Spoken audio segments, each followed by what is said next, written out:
Don't believe this.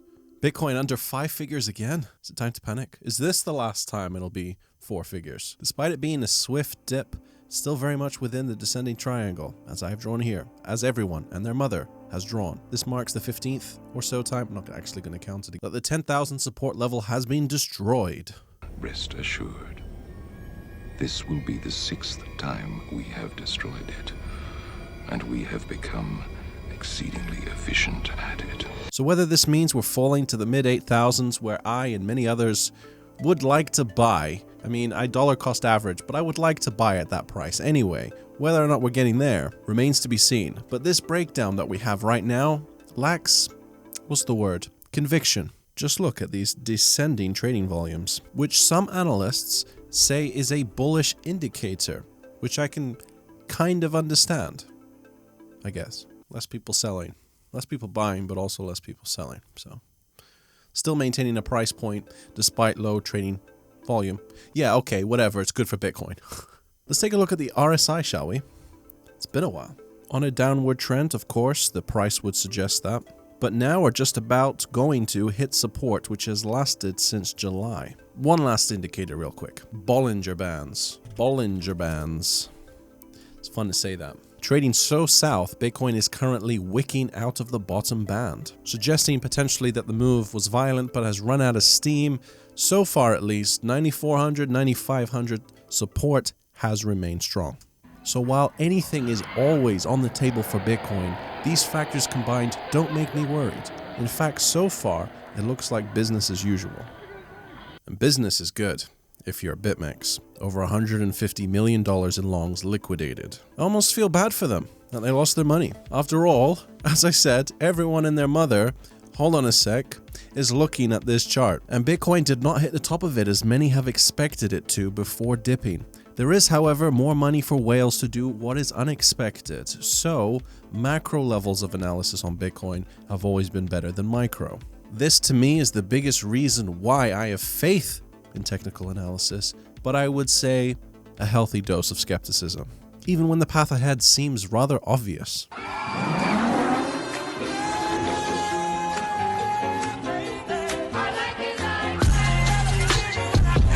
Also, single individuals with a lot of power to sway the markets abound. We are at the mercy of them in the short term. Long term, ideally, the spread of Bitcoin is becoming more and more fair, shall we say, but for now we deal with it. Speaking of, Bitcoin whales move 11,407 Bitcoin worth $116 million. Sounds about right. Oh no, here we go again type of thing? Not quite. Let's follow the money. 500 Bitcoin worth $5 million transferred from Coinbase to Unknown Wallet. 80 million from Unknown Wallet to Unknown Wallet. 15 million from OKX to Coinbase. 6 million from Unknown Wallet to OKX. 10 million from OKX to Unknown Wallet. So, not all, but the majority of the coin actually seems to be coming off of exchanges into wallets, which is very interesting. Doesn't look like a lot of people are selling right now. Ripple is selling coins though, what's new? Bitcoin dominance has shrugged off momentum from the alts slightly as of right now. I say slightly, this from wick to wick represents about a 1.5% difference, which is considerable given the amount of money involved. Whether this means the altcoins gains are gone as seemingly as fast as they came remains to be seen.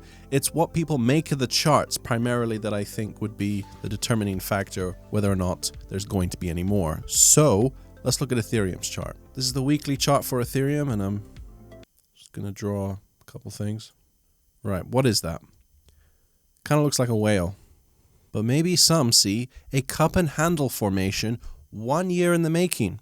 What is a cup and handle, I hear you ask? Well, you actually want to drink. It's actually a technical term. It's considered to be a bullish continuation pattern that is marked by this being a consolidation period, then a handle, then ideally a breakout upwards after. Ow! I think it depends on what Bitcoin decides to do ultimately. As we see time and time again, Bitcoin is the center of the universe, and the alts are the planets that rotate around it. If Bitcoin does not shine, life on those planets dies. Very serious. So, what could trigger the next Bitcoin rally? Fundstrat's Tom Lee, who was famous for getting every Bitcoin prediction wrong, has this to say. Lee believes a world without trend, Bitcoin doesn't go up. He stated that when the S&P 500 reaches a new all-time high, it would be bullish for Bitcoin. When we look through the past 2 years when the S&P was in range trading, coincidentally, Bitcoin was in range trading as well. Yeah, I mean, it does sound just like coincidence to me, but let's look at this further. On paper, it absolutely does make sense. If people are making money, then they should have more money to buy things with, including Bitcoin. Of course, the opposite has also been stated.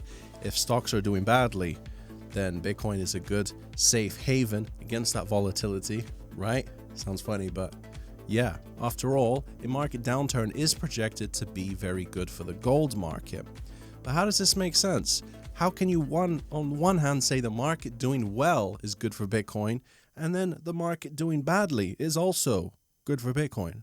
That doesn't seem to make sense. Basketball. So let's take a closer look at the correlation. Bitcoin is here in the yellow, the S&P index in orange, and the price of gold in blue. Looks kind of messy, but it does show some interesting things. This is the past 3 months, by the way. Bitcoin and gold have pretty strong correlation. When one does well, so does the other.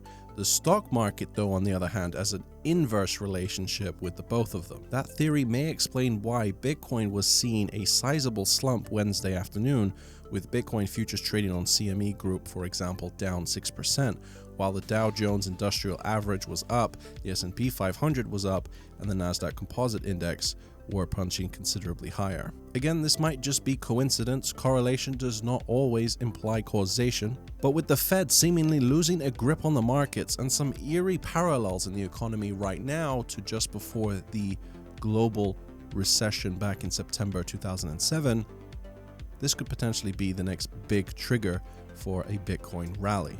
But let me know what you think, and thanks for watching. It was last week we were looking at why so many people were long on Ethereum, and it wasn't due to any technical progress, but how the charts looked like it had bottomed out. XRP holders, I would congratulate you on these gains, until I realized it was 30 cents.